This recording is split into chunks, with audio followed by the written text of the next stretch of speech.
Funeral details for the Queen have been leaked in Australia after the new Prime Minister Anthony Albanese received an updated briefing about the latest plans to mark the death of the monarch.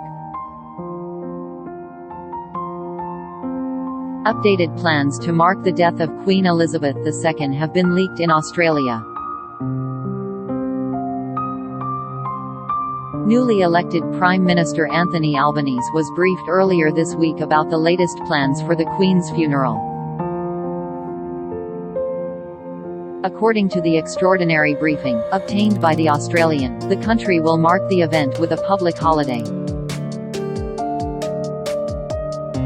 Other details such as the length of mourning and funeral guest lists were also discussed.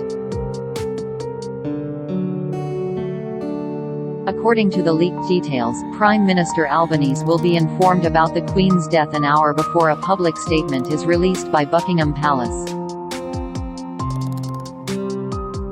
The country will then follow other Commonwealth countries by observing 10 days of mourning with flags flying at half-mast. The Australian PM will put on a black tie immediately after the news is announced. The briefing also revealed that the PM's planned statement about the monarch's death, which will be delivered in Canberra, has already been drafted. Meanwhile, in the UK, the Queen's coffin will be transported from her home at Windsor Castle after her death to Buckingham Palace, where it will remain for 4 days. It will then be taken to Westminster Hall to lie in state for another 4 days. The funeral will take place at Westminster Abbey 10 days after her death. The Prime Minister and Australia's Governor-General are among those invited to fly to London.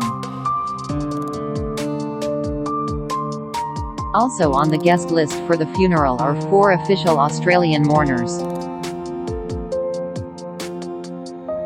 Alongside them, 10 to 12 notable Australians, including First Australians, sport, community, and charity representatives, will be invited to the Queen's funeral. In Australia, a state funeral will be held, as well as a special service at an Anglican cathedral.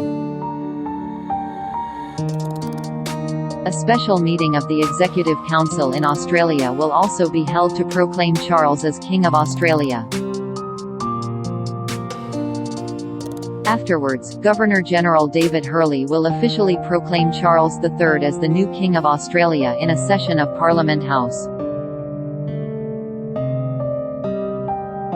The King's full Australian title will be Charles III, by the grace of God King of Australia and his other realms and territories, head of the Commonwealth. The 96-year-old's health has been a concern after the monarch was forced to cancel a series of public appearances during the Platinum Jubilee weekend due to ongoing mobility issues. This comes as Prime Minister Albanese claimed that Australia could split from the monarchy and become a republic when the Queen dies. Earlier this month, he appointed Matt Thistlethwaite as the Assistant Minister for the Republic. Mr. Thistlethwaite said, "Do we want King Charles or are we mature enough or independent enough to look to appoint one of our own as our head of state?"